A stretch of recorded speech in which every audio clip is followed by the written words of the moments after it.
À partir de 35-40 ans, si vous vous levez le matin et que vous n'avez pas mal quelque part, c'est que vous êtes décédé. C'est ce que disait une de mes mentors en traitement de la douleur quand j'étais encore en formation il y a plus de 10 ans. Au départ, je pensais que c'était juste une blague, jusqu'à ce que je me rende compte plus tard que la grande majorité de mes patients, à partir de cet âge-là, se plaignaient constamment des douleurs, surtout au réveil ou pendant une longue période d'inactivité. Aujourd'hui, nous allons nous pencher sur une maladie qui affecte des millions de personnes sur la planète, l'arthrose.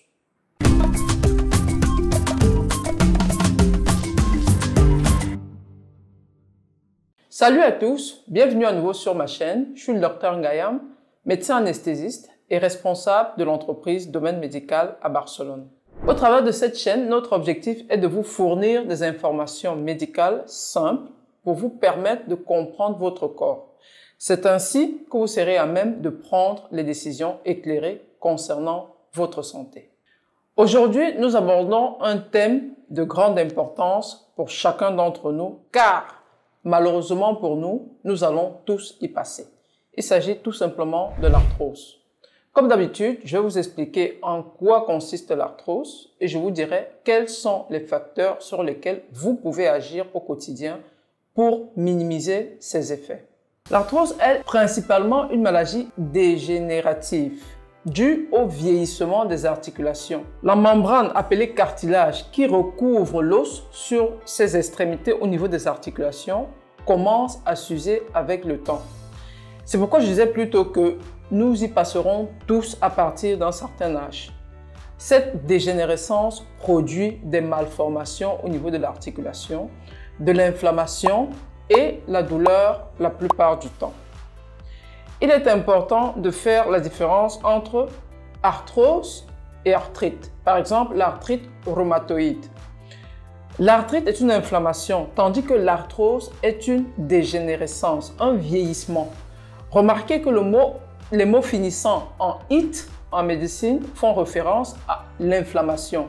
Donc, on peut avoir une arthrite à n'importe quel âge, même étant bébé.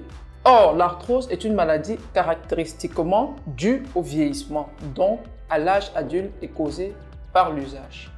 Ceci dit, hormis le vieillissement, l'arthrose a d'autres facteurs qui peuvent accélérer son développement. Par exemple, les antécédents familiaux, les blessures antérieures. Si vous avez eu par exemple une fracture au niveau d'une articulation, il est probable qu'elle subisse l'arthrose plutôt qu'une articulation qui n'a pas eu de traumatisme. Et le facteur modifiable sur lequel je vais insister est l'excès de poids et l'obésité. Le surpoids et l'obésité exercent une pression supplémentaire sur les articulations, en particulier les articulations qui nous portent, comme les genoux, les hanches et les chevilles. Cette grande pression ou cette pression accrue peut avoir un impact significatif sur la santé des articulations et augmenter le risque de développer de l'arthrose beaucoup plus tôt que prévu. Une étude révèle que pour chaque kilo de poids supplémentaire, il se traduit en une pression supplémentaire d'environ 4 kg sur les genoux, 3 sur les hanches et 2 sur les chevilles. Cela veut dire que si vous avez 10 kg de poids en surplus, vous êtes en train d'effectuer une pression supplémentaire de 40 kg sur vos genoux, 30 sur vos hanches et 20 sur les chevilles. Cette pression accrue peut accélérer l'usure du cartilage articulaire, ce qui peut conduire à des douleurs articulaires, à une réduction de la mobilité et à un risque accru d'arthrose même avant le 3e âge. Quel sera le traitement que l'on vous proposera en cas d'arthrose? En première instance, des antalgiques, des anti-inflammatoires et d'autres calmants pour essayer de contrôler la douleur et que vous puissiez continuer à vaquer à vos occupations. Cependant, si vous ne perdez pas le poids, arrivera un moment où, même avec les calmants à dose élevée, vous n'arriverez pas à contrôler la douleur.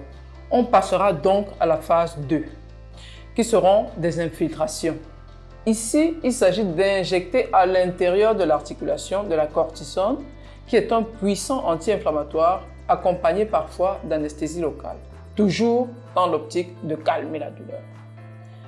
Quand ces infiltrations cessent de faire effet ou alors l'effet commence à être de très courte durée, vient alors le moment de réaliser une chirurgie pour poser une prothèse de genou ou de hanche.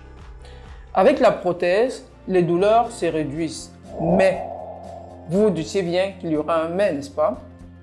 En règle générale, lorsqu'une personne obèse ou en surpoids développe une arthrose au niveau du genou, elle est susceptible de souffrir de cette condition aux deux genoux. Par conséquent, après la mise en place d'une première prothèse au genou le plus affecté, les douleurs peuvent s'intensifier dans l'autre jambe qui, jusque-là, avait supporté une partie du poids. Donc, une fois que la cicatrisation et la rééducation du genou opéré sont terminées, il est fréquent de devoir envisager une intervention chirurgicale similaire pour l'autre genou. De plus, si le problème de surpoids n'est pas résolu, des prothèses de hanche pourraient également être nécessaires par la suite. Vous pouvez donc constater que la pression qu'exercent les excédents de kilos sur les articulations qui nous soutiennent est un accélérateur de l'arthrose. Les conséquences de cette condition, telles que la nécessité de prothèses articulaires successives, peuvent vous conduire à subir jusqu'à 4 interventions chirurgicales majeures en très peu de temps. Il est donc capital de perdre du poids. Ceci, combiné à une gestion de la douleur et à des exercices adaptés, peuvent contribuer à réduire la pression sur les articulations affectées et améliorer la santé de vos articulations.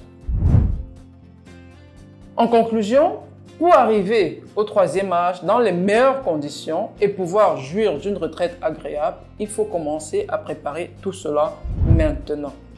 C'est maintenant qu'il faut faire des changements dans notre style de vie. C'est maintenant qu'il faut prendre des bonnes habitudes pour retarder au maximum ces actes médicaux qui ne sont non plus exempts de complications.